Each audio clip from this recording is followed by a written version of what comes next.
Alright, so I accidentally put a slight cut in that little section there. Lucky it's not easy to see, but we can always go over or cover that. I think the windshield will sort of cover it anyway, but what can you do? It's a little bit of an error. So, well, once the inside's all shrunk, what we want to do is go back over the outside and start to really, whilst putting in a bit of tension on the edges, you always want to make sure that it's tight. Start to curve the film over, and then we'll be able to see where we want to cut off our excess.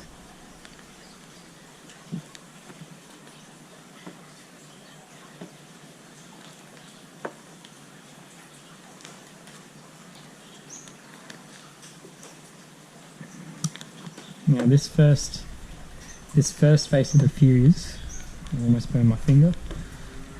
First face of the fuse is always the easiest, or first face of any covering surface is always the easiest, because it doesn't really matter what you cut off as excess, because it will be covered by the other face that you cover. So when I cover the bottom here with its own covering, it will cover whatever I cut off. But ideally when you're cutting off the excess, you want as little as possible, but enough to stick onto, enough to keep the film on.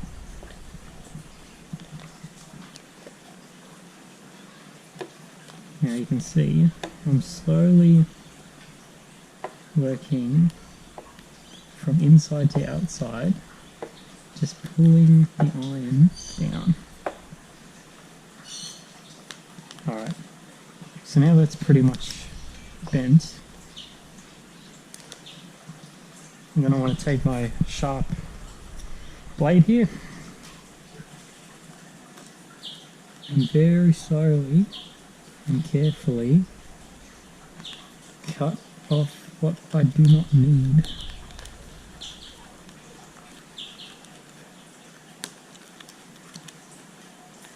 When cutting, it's not like wrapping paper. If you rip this off, it's always going to do what you don't want it to do and slice through all your hard work that you've just put in there. So always, I don't care how close you are to the end of cutting,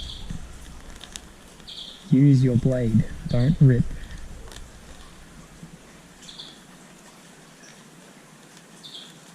Cut into a bit of the wood there, that's fine.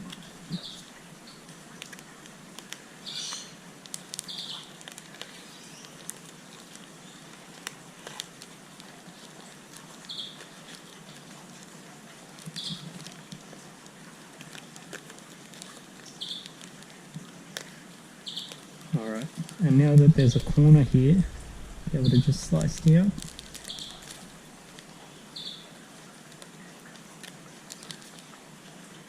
Get rid of that entirely, won't need it. Get rid of that. Alright, starting to take shape. So now, what we want to do, again, from inside to outside. If you go up and just start doing whatever to try and tack it down, good luck. You're gonna have heaps and heaps of wrinkles.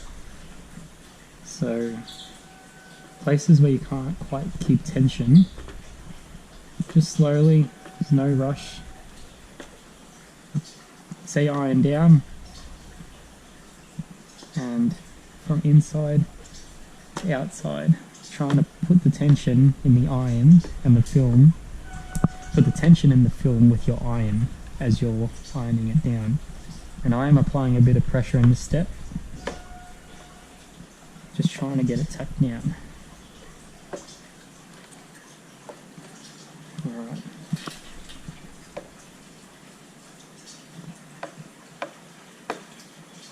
We can start pushing down on this end.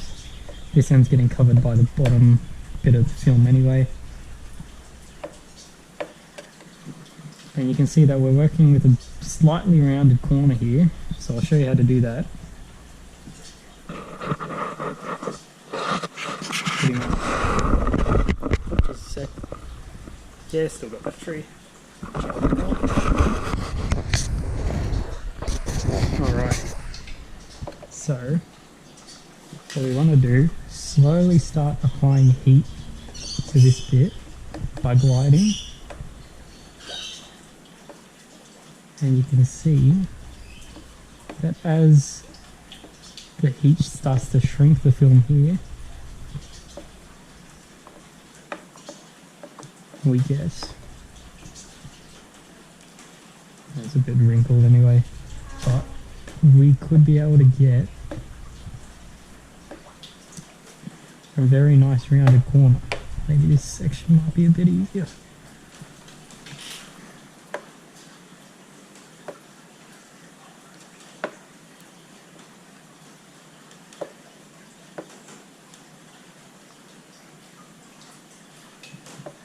I think a bit more heat would do here.